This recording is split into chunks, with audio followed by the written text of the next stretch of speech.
come down to the worm beds. I was hoping to get some worm dug, but I suspected the tide wouldn't be dropping back enough to expose the beds. I was right. There's barely any difference between high tide and low tide again at the moment. So I've come to harvest. I'm on a little jetty here. I've come to harvest another source of bait. Time for plan B. Now, I'm not sure if you can see under there because of this GRP grid, but mussels absolutely love structure.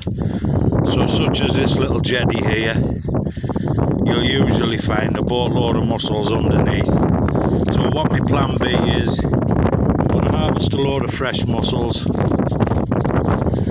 When I get home, I'm just going to keep them in a bit of seawater, keep them live so they're as fresh as possible. I'll defrost a few mackerel from the freezer and I'll make some mackerel and mussel wraps up. I've caught cod on them in the past, so I'm quite confident that they'll be a decent alternative, just using up what I've got and harvesting a bit of fresh shellfish. There we go, about 5 minutes work. You just feel about on the bottom of the pontoon, pick out the better mussels. You want decent sized mussels with plenty of meat in them, so anything else just leave where they are so the population can regenerate.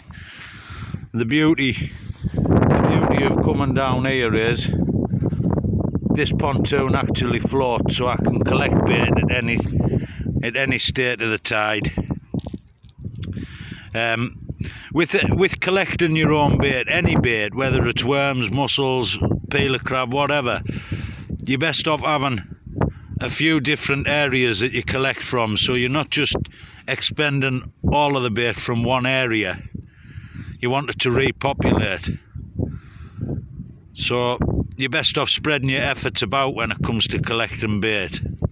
That's what I find anyway.